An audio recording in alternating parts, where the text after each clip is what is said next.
Reporter breaking. Kundara police മർദ്ദന പരാതിയിൽ സിയാദിന്റെ കുട്ടികളുടെ ആരോപണങ്ങൾ തള്ളി ബന്ധുവിന്റെ മൊഴി. മരിച്ച സിയാദ് ആശുപത്രിയിൽ ചികിത്സ തേടിയത് മറ്റൊരു മർദ്ദനത്തെ തുടർന്നാണ് എന്നാണ് ബന്ധു മൊഴി നൽകിയത്. ഈ മാസം 25-നാണ് പോലീസ് ബന്ധുവിന്റെ മൊഴി രേഖപ്പെടുത്തിയത്. കഴിഞ്ഞ മാസം 16-ന് സിയാദിനെ പോലീസ് കസ്റ്റഡിയിൽ വെച്ച് മർദ്ദിച്ചുവെന്നാണ് കുടുംബത്തിന്റെ ആരോപണം. തന്നെ ഒരാൾ മർദ്ദിച്ചുവെന്നും അയാളെ തിരിച്ചടിക്കണമെന്നും പറഞ്ഞ് സിയാദ് വിളിച്ചു എന്നാണ് ബന്ധുവിന്റെ മൊഴി. അതിനുശേഷമാണ് സിയാദ് ആശുപത്രിയിൽ ചികിത്സ തേടിയത് എന്നും മൊഴിയിൽ പറയുന്നു. എ വി ജയശങ്കർ വിവരങ്ങളുമായി ചേരുകയാണ്. ജയശങ്കർ, ഈ കുട്ടികൾ ഇന്നലെ നോക്കൂ, ആ കുട്ടികൾ പോലീസുകാരെ വിളിച്ച് കരഞ്ഞുകൊണ്ട് പറയുന്ന ഓഡിയോ അടക്കം പുറത്തു വന്നിരിക്കുന്നു. പക്ഷേ പോലീസ് കസ്റ്റഡിയിലെടുത്ത് വിട്ടയച്ചതിന് ശേഷം ഇയാൾക്ക് മറ്റൊരിടത്തു നിന്ന് മർദ്ദനം നേരിടേണ്ടി വന്നിട്ടുണ്ട് എന്നാണ് ഇപ്പോൾ ബന്ധു പറയുന്നത്. അതിൽ പരാതി നൽകിയിട്ടുണ്ടോ? അതിൽ പരിശോധനകൾ ഉണ്ടായിട്ടുണ്ടോ? അതായത് മാധു, ഈ സിയാദിന്റെ പിതാവിന്റെ സഹോദരനാണ് 25-ാം തീയതി ജൂലൈ 25-ന് മരണപ്പെട്ട ദിവസം കുണ്ട്ര പോലീസിന് നൽകിയ മൊഴിയിലാണ് ഇത്തരത്തിൽ പോലീസ് വിട്ടയച്ച ശേഷം മറ്റൊരാളിൽ നിന്ന് മർദ്ദനമുണ്ടായി. ആ മർദ്ദനത്തെ തുടർന്നാണ് ഇത്തരത്തിൽ ചികിത്സ തേടിയെന്നൊരു മൊഴി പോലീസിന് നൽകിയിരിക്കുന്നത്. ഈ പിതാവിന്റെ സഹോദരനാണ് ഇത്തരത്തിലൊരു മൊഴി നൽകിയത്. ഈ ജൂലൈ 25-ന് നൽകിയ മൊഴിയിലാണ് ഇത്തരത്തിലൊരു വിവരമുള്ളത്. അതായത് ഒരാൾ തന്നെ മർദ്ദിച്ചു എന്ന് തിരുവനന്തപുരം മെഡിക്കൽ കോളേജിൽ അഡ്മിറ്റ് ആകാൻ പോകുന്ന ഘട്ടത്തിലാണ് സിയാദ് പറഞ്ഞത്.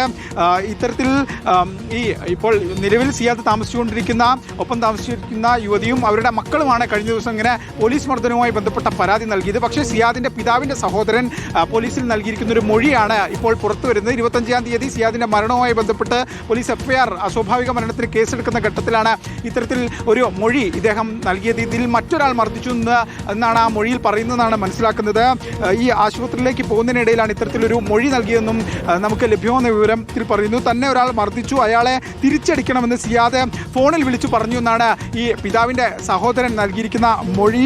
അതിനുശേഷമാണ് സിയാദ് ആശുപത്രിയിൽ ചികിത്സ തേടിയതെന്നും ഈ മൊഴിയിൽ വ്യക്തമാക്കുന്നുണ്ട്. എന്തായാലും ഈ കുട്ടികളുടെ ഉൾപ്പെടെയുള്ള ആക്ഷേപം എന്ന് പറയുന്നത് പോലീസ് കസ്റ്റഡിയിൽ വെച്ച് മർദ്ദിച്ചു, ആ മർദ്ദനമാണ് ഈ മരണത്തിലേക്ക് നയിച്ചത് എന്നൊക്കെയാണ്. പക്ഷേ സിയാദിന്റെ പിതാവിന്റെ സഹോദരൻ പോലീസിന് നൽകിയിരിക്കുന്ന മൊഴി മറ്റൊരാൾ മർദ്ദിച്ചു എന്ന് സിയാദ് ഫോൺ വിളിച്ച് പറഞ്ഞു. ഒരാളുടെ പേരുൾപ്പെടെ പറഞ്ഞു, നമുക്ക് അവരെ തിരിച്ചടിക്കണമെന്നുൾപ്പെടെ സിയാദ് ഈ ആശുപത്രിയിലേക്ക് പോകുന്ന ഘട്ടത്തിൽ പറഞ്ഞു എന്നാണ്. അപ്പോൾ പോലീസ് തന്നെ ഈ വിഷയവുമായി ബന്ധപ്പെട്ട് ചില സംശയങ്ങൾ ഈ കാര്യത്തിലുണ്ട്. പോലീസ് ഇതുമായി ബന്ധപ്പെട്ട് ആരാണ് ഇത്തരത്തിൽ മർദ്ദിച്ചത്, ഈ മൊഴിയിൽ പറയുന്ന ആളെക്കുറിച്ചുള്ള വിവരങ്ങളൊക്കെ തന്നെ പോലീസ് നിലവിൽ പരിശോധിച്ച് വരികയാണ്. ആ മർദ്ദനമാണോ ഇത്തരത്തിൽ മറ്റു പരിക്കുകളിലേക്കും ഒക്കെ നയിച്ചതെന്ന കാര്യം പോലീസ് പരിശോധിക്കുന്നുണ്ട്. എന്തായാലും ഈ കേസുമായി ബന്ധപ്പെട്ട് പോലീസിനെതിരെ ആരോപണം ഉയരുന്നൊരു ഘട്ടത്തിൽ കൂടിയാണ് ഇത്തരത്തിലൊരു മൊഴി അതിന്റെ വിവരം കൂടി നമുക്ക് കിട്ടുന്നത്.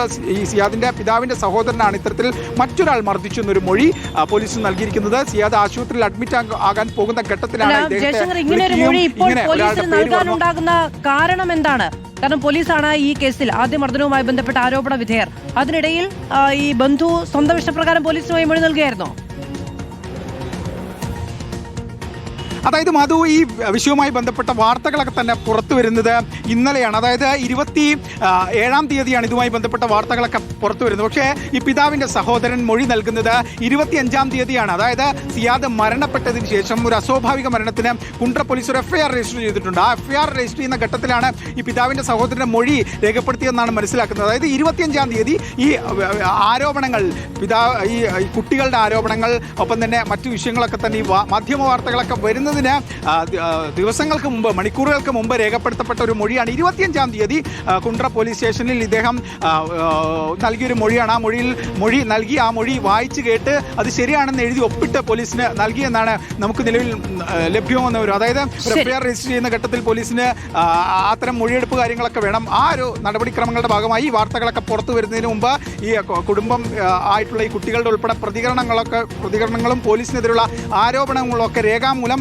അല്ലെങ്കിൽ ഇത്തരത്തിൽ മാധ്യമങ്ങളുടെ പരസ്യമായി വരുന്നതിന് മുമ്പ് രേഖാമൂലം പിതാവിന്റെ സഹോദരൻ പോലീസിൽ നൽകിയ മൊഴിയുടെ വിവരങ്ങളാണ് പുറത്തു വന്നിരിക്കുന്നത്. ഈ മൊഴിയിൽ 2 പേർ മർദ്ദിച്ചു എന്നാണ് സിയാദ് പറഞ്ഞ് അവരെ തിരിച്ചടിക്കണമെന്ന് സിയാദ് പറഞ്ഞിട്ടുണ്ടെന്നും ആ മർദ്ദിച്ച ആളുടെ പേരുൾപ്പെടെ മൊഴിയിലുണ്ട്. നിലവിൽ ആളെ സംബന്ധിച്ച് പോലീസ് പരിശോധന നടത്തുന്നതിനാലും ആളുടെ വിവരങ്ങൾ പുറത്തുവിടാൻ നമുക്ക് പരിമിതിയുണ്ട്. പക്ഷേ മറ്റൊരാളുടെ പേരാണ്, മറ്റൊരാൾ മർദ്ദിച്ചു എന്നാണ് ആ മൊഴിയിൽ.